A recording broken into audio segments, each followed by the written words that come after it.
It is such a good night to kiss. It is such a good night to dance. It is such a good night to Scooby-Doo, Scooby-Doo, Scooby-Doo.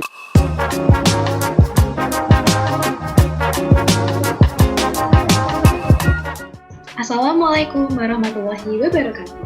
Shalom, Om Swastiastu, Namo Buddhaya, Salam Kebajikan. Selamat pagi, selamat siang, selamat malam, dan salam sehat untuk kita semua. Kembali lagi bersama saya, Anissa, dan Dr. Linda, narasumber kita pada hari ini. Nah, ini udah masuk ke sesi kedua ya dok ya.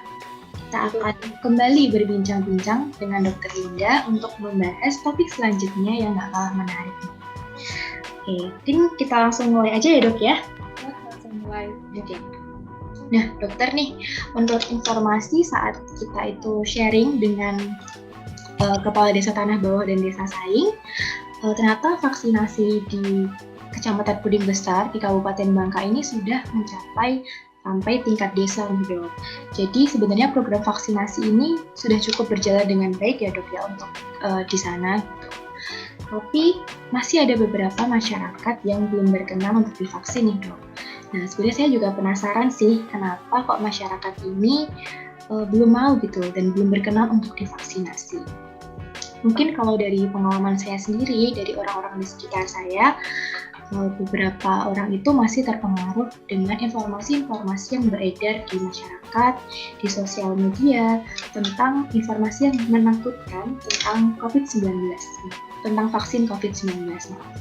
Nah, mungkin kita akan bahas bersama ya dok ya, informasi-informasi yang mungkin kurang benar gitu terkait vaksinasi COVID-19 supaya masyarakat tuh tahu sebenarnya tuh yang benar tuh gimana sih gitu.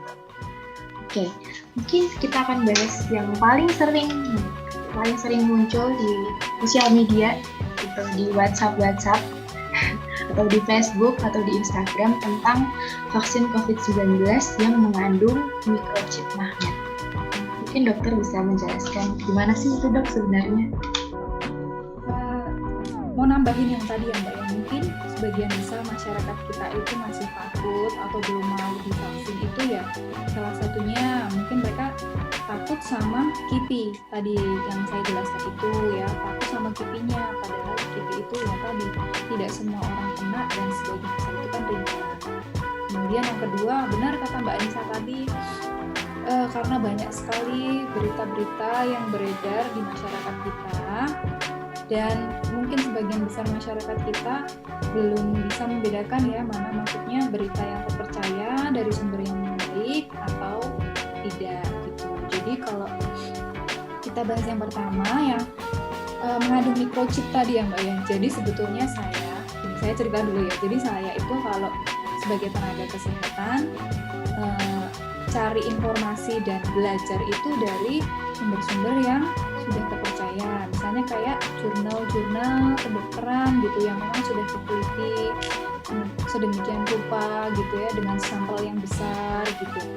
Kemudian kalau tidak itu dari buku-buku kedokteran atau saya tanya dengan guru-guru saya gitu. Jadi sebetulnya dari dulu sampai sekarang itu saya belum pernah menemukan informasi bahwa di vaksin itu ada microchipnya untuk misalnya memata-matai atau kita mau diapain gitu-gitu. Sebetulnya menurut saya itu tidak ada landasan yang kuat atau tidak ada landasan yang valid gitu ya Mbak ya terkait itu. Jadi kalau menurut saya itu adalah berita yang kurang betul atau tidak betul ya, dan mungkin itu hanyalah asumsi-asumsi masyarakat aja, karena dari saya cari-cari itu juga tidak ada data-data yang menguatkan gitu kalau memang di dalam virus itu ada sesuatunya selain dari virus yang dimatikan tadi gitu. Bener banget ya dok ya, masa kenapa sih harus masukin microchip ke orang-orang gitu ya seluruh Indonesia? Ada urgensinya untuk memata-matai seseorang gitu sepertinya ya. Jadi tidak ada sih itu. Berarti nggak ada ya dok ya, nggak ada microchip, nggak ada yang barang-barang aneh yang dimasukkan ke tubuh kita. Ya cuman virus yang dimatikan aja ya dok. Bahan itu misalnya kayak bahan pembawanya gitu ya. Pembawanya supaya si virus itu bisa masuk. dalam bentuk cairan gitu. Atau misalnya ada tambahan pengawetnya gitu aja sih. Betul banget. Oke dok, yang pertama udah kita bahas ya dok ya. Oke, selanjutnya nih ada informasi lagi yang beredar juga nih tentang virus mati pada vaksin Sinovac dapat hidup kembali sehingga orang yang setelah divaksin itu bisa tetap positif COVID-19 walaupun udah divaksin. Oh iya, jadi sebetulnya harus kita bedakan dulu ya Mbak ya. Jadi virus, kita harus tahu dulu bahwa virus yang sudah mati yang ada di vaksin itu dia tidak bisa hidup lagi gitu, tidak mempunyai kemampuan untuk hidup lagi. Jadi memang ya sudah mati ya sudah gitu ya. Namun satu hal yang harus kita tahu bahwa vaksin itu tidak melindungi kita 100% memang. Jadi kita nggak terus 100% nggak kena satu penyakit karena vaksin itu nggak. Cuma diharapkan efeknya adalah misalnya kita kena suatu penyakit, kita nggak sampai ke gejala yang berat gitu, dan durasinya itu nggak lama gitu loh Mbak. Misalnya nih kayak vaksin yang anak-anak gitu, misal vaksin diare sama vaksin influenza kan ada itu yang anak-anak. Jadi kita anak-anak tuh tetap bisa kena diare sama influenza gitu, cuma tidak sering kena, dan misalnya kena pun tidak berat dan durasinya tuh nggak lama gitu loh, jadi nggak parah gitu Mbak. Jadi sebetulnya kalau kena virus itu bukan dari vaksinnya yang virusnya hidup lagi, itu bukan, tapi setelah vaksin kita masih bisa kena virus itu kayak gitu Mbak. Jadi beda ya. Oke, perlu digarisbawahi ya dok ya bahwa virus yang udah dimasukkan ke dalam tubuh kita melalui vaksin itu nggak bisa hidup lagi. Ya, nggak bisa.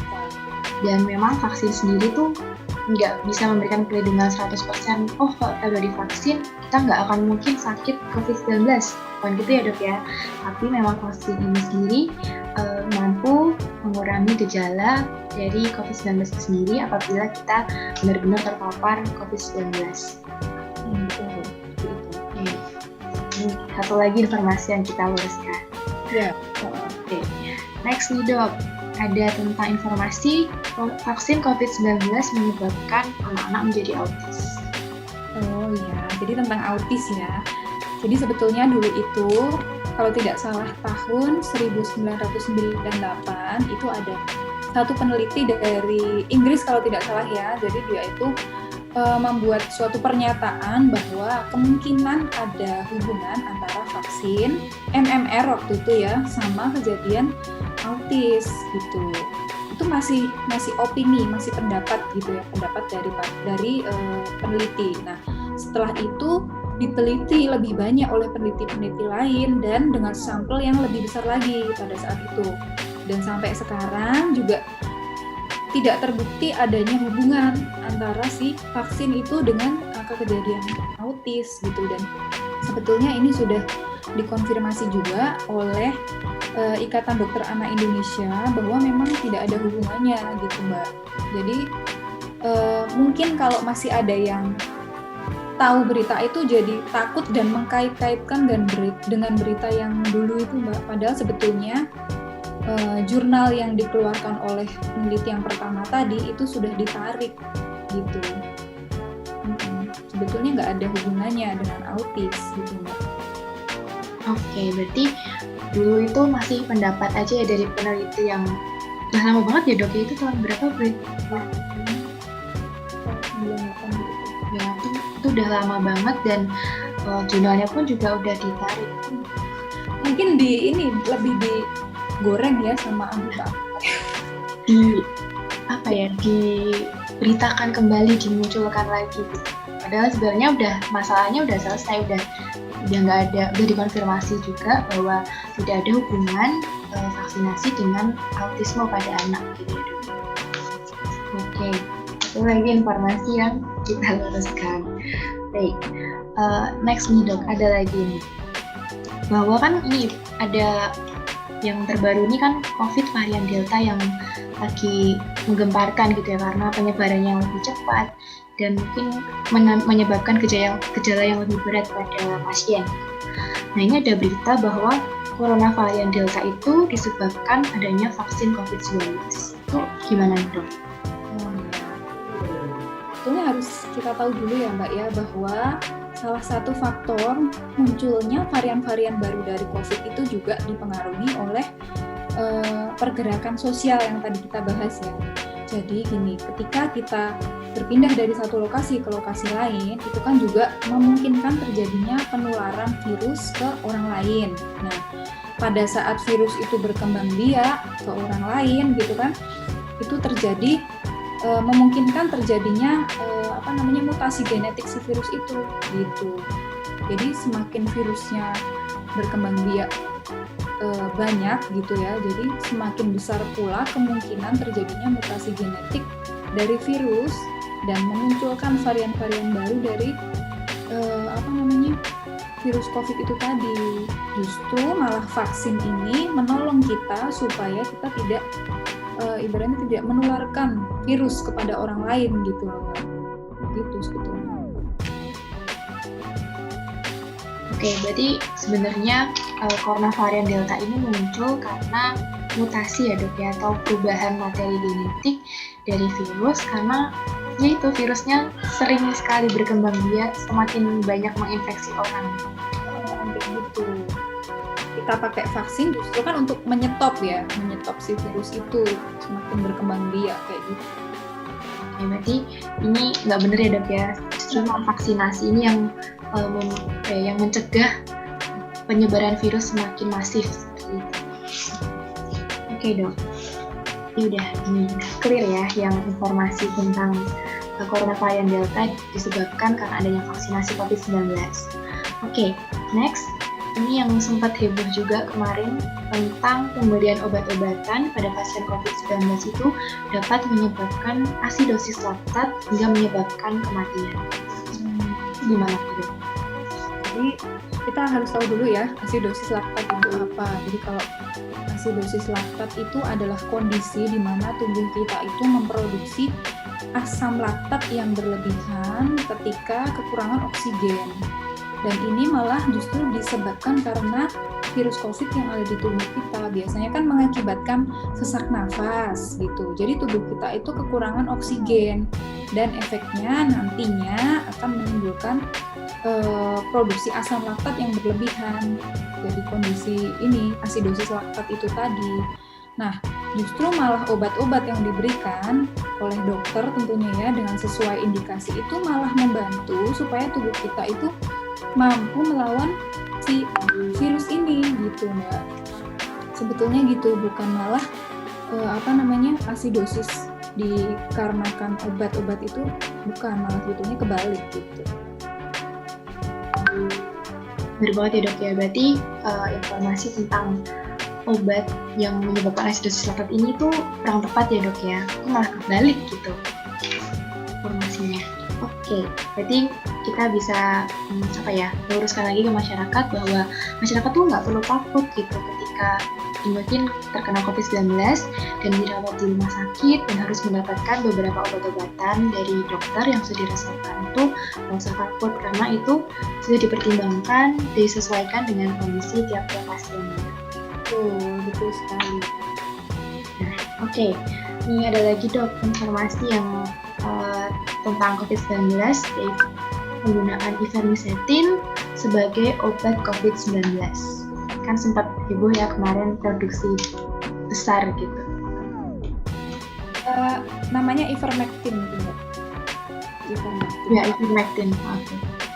Jadi sebetulnya ivermectin ini adalah obat untuk kecacingan ya Mbak ya. Untuk obat cacing lah ibaratnya gitu ya. Dan informasi terbaru yang saya dapatkan itu Badan POM itu belum memberikan izin sebetulnya untuk kita menggunakan ivermectin sebagai obat untuk COVID-19. Jadi belum ada izinnya sebetulnya dari BPOM gitu. Jadi kita tuh nggak perlu nyetok-nyetok atau ngobatin sendiri gitu ya Mbak ya. Takutnya nanti kita malah kena efek sampingnya gitu. Karena setiap obat itu kan ada efek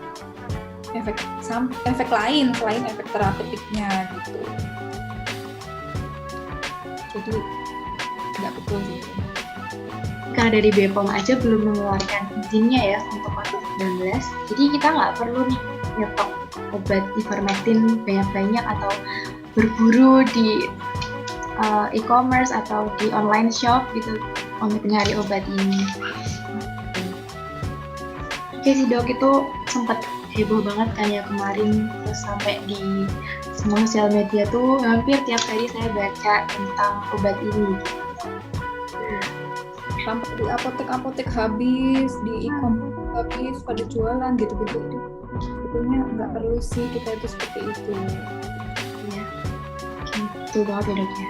Nah nih yang terakhir nih dok, ini juga sangat sering gitu kita temui di masyarakat, temui di sekitar saya sendiri juga, bahwa orang-orang tuh ketika sakit gitu ya, sekarang tuh takut banget untuk ke dokter ataupun ke rumah sakit, karena bilangnya nanti kalau misal aku ke rumah sakit periksa nanti akan di-COVID-kan. Itu sebenarnya gimana sih dok? Ya, jadi sebetulnya kalau ketika dokter memutuskan atau mendiagnosis pasien itu nggak langsung serta-merta melihat misalnya hasil antigen atau ini COVID itu enggak. Sebetulnya kita harus tahu stepnya dulu. Yang pertama kan ada anamnesis atau menanyakan riwayat sakitnya gitu ya. Kemudian yang kedua ada pemeriksaan fisiknya. Yang ketiga baru pemeriksaan penunjangnya gitu. Jadi ketika semuanya ini cocok, baru kita bisa mendiagnosis dengan satu penyakit apa gitu misalnya. Tapi kenapa sekarang banyak misalnya pasien dengan sakit jantung gitu ya, atau sakit paru-paru gitu misalnya, disertai dengan COVID. Kenapa? Karena COVID ini tuh penyakit yang mudah menular. Dia lebih menular daripada penyakit kayak tipes atau kayak demam berdarah gitu. Jadi memang orang-orang atau masyarakat kita ini memang lebih rentan ditambahin gitu ibaratnya, ditambahin sama penyakit COVID ini. Bukan karena kita meng-COVID kan, bukan ya. Kita nggak pernah menuliskan atau memberikan diagnosis ibaratnya ngasal gitu, mengada-ada itu tidak. Karena itu nanti pasti diaudit juga, ada auditnya mbak gitu. Jadi kita tidak mungkin untuk memberikan diagnosis yang di luar dari penyakit yang seharusnya gitu. Dan memang pada penyakit-penyakit, pada orang-orang yang mempunyai penyakit penyerta, kayak misalnya nih, kayak penyakit jantung, dia punya riwayat sakit stroke atau sakit ginjal, kayak gitu itu mereka lebih rentan untuk terkena penyakit lain gitu. Apalagi kan COVID ini sangat menular gitu. Jadi sangat rentan untuk ditempelin penyakit lain gitu mbak. Dan justru malah kalau misalnya kita mendiagnosis kita misalnya sakit ginjal ya, disertai dengan COVID, itu malah justru nanti penanganannya lebih paripurna gitu loh. Diharapkan kan nanti bisa sembuh seperti sedia kala kan. Justru nanti kalau COVID-nya ini udahlah nggak usah, misalnya gitu ya, udahlah nggak usah ditulis COVID-nya, dan nanti justru penanganannya malah nggak paripurna gitu loh. Sebetulnya nggak perlu takut, karena juga COVID ini tuh bukan aib gitu mbak, bukan aib sama sekali, bukan gitu. Benar banget ya dok ya, bahwa dokter itu kalau mendiagnosis pasien itu nggak mungkin asal-asalan. Iya, pasti ada banyak step menentukan, banyak proses menentukan ini sakit apa sih sebenarnya. Dan tadi perlu kita garis bawahi juga bahwa pasien dengan penyakit pembawa seperti jantung, diabetes, kemudian ginjal itu memang lebih rentan terkena COVID-19. Jadi kalau memang di rumah sakit dan ketika diperiksa kok memang ada gejala yang mengarah ke COVID-19 dan sudah dites ternyata memang ada COVID-19, ya itu memang COVID gitu. Jadi bukan perkara di COVID-kan. Oke, wah banyak banget ya dok informasi yang beredar di masyarakat, beredar di sekitar kita ya. Luar biasa memang perpindahan informasi di WhatsApp, di Facebook, di Instagram, itu informasi yang beredar tuh luar biasa banyak, dan kita memang harus pintar-pintarnya menyaring informasi supaya kita mendapatkan informasi yang benar-benar betul. Oke, mungkin kita beranjak dari tentang informasi-informasi yang membuat pusing ini mungkin ya dok. Kita akan bahas nih pengalaman dokter selama berpraktek dan menghadapi pandemi COVID-19. Gimana sih dok, di tempat dokter berpraktek sendiri, keadaan COVID-19 itu seperti apa? Ya, mungkin sedikit cerita ya Mbak ya. Jadi pada saat COVID itu muncul kan tahun 2020 yaitu sampai akhir 2020 itu banyak sekali rekan-rekan saya itu yang gugur karena COVID ya. Terus kasusnya kan juga makin lama makin naik gitu kan, sampai di awal 2021 kita dapat vaksin, dan pada saat itu kan sasaran pertamanya untuk tenaga kesehatan. Nah, dari situlah kasus di tenaga kesehatan itu mulai turun gitu, dan saya juga udah mulai jarang itu dengar di sosial media misalnya kayak minta donor konvalesen gitu-gitu, sampai pada akhirnya kemarin pertengahan Juni itu kan kasus mulai naik lagi ya sampai sekarang. Nah, itu juga salah satunya kan karena ada varian-varian baru juga gitu. Sampai kemarin itu di salah satu rumah sakit di Solo di Jawa Tengah sampai membangun tenda-tenda gawat darurat di depan IGD sampai 5 tenda, dan itu penuh semua Mbak, penuh semua sama pasien-pasien yang sesak, pasien COVID gitu. Karena kan kalau pasien yang derajat ringan dan sedang isoman di rumah, jadi pasien yang berat itu yang datang ke rumah sakit, dan itu banyak sekali sampai masih ngantri-ngantri juga. Itu kondisi yang betul-betul menyeramkan sih kalau untuk saya. Maksudnya melihat seperti itu di depan mata sendiri gitu loh Mbak. Bekerja di lingkungan yang seperti itu, setiap hari mendengar tangisan, kemudian mengabarkan berita kematian, itu bukan sesuatu yang menyenangkan loh untuk kami tenaga kesehatan gitu ya. Jadi ya itu tadi sih, saran saya, kita perkuat lagi, ayo gitu, perkuat lagi prokesnya gitu kan, sama ayo kita sukseskan vaksinasi ini supaya kita menghentikan kondisi yang mengerikan ini gitu. Itu pengalaman saya. Dari tenaga kesehatan itu saya nggak bisa bayangin dok, itu setiap hari lihat kondisi kayak gitu. Rumah sakit yang sebesar itu aja masih perlu membangun tenda-tenda lagi untuk menampung pasien COVID-19. Saja antri Mbak, masuk ke kamar jenazah antri gitu, jadi betul-betul membludak gitu loh. Ya, itu wah luar biasa ya dok ya. Semoga pandemi ini tuh segera berakhir dan keadaan tuh bisa kembali seperti semula. Ya, oke. Memang COVID-19 ini luar biasa, dan kita sudah mendengar sendiri ya pengalaman dari Dr. Linda terkait kondisi tempat beliau berpraktek, bahwa memang pasien itu membludak banyak sekali ya, dan rumah sakit dan tenaga kesehatan tentunya udah kewalahan dengan kondisi seperti ini. Makanya memang kita perlu memperketat protokol kesehatan, dan juga perlu untuk segera vaksinasi. Kalau emang udah waktunya vaksinasi, udah bisa vaksinasi, langsung aja kita vaksinasi. Oke, wah ini seru banget ya dok pembahasan kita untuk sesi yang ini tentang informasi-informasi hoax gitu mungkin kita menyebutnya ya sekarang, hoax tentang vaksinasi dan COVID-19. Nah, oke, mungkin itu aja sih dok untuk sesi yang kedua ini. Nanti selanjutnya pasti akan ada sesi yang lain, kita akan membahas topik yang gak kalah menariknya. Oke Mbak Anissa. Oke, siap dok. Sekian untuk sesi yang ini. Terima kasih sudah mau mendengarkan sampai akhir. Assalamualaikum warahmatullahi wabarakatuh.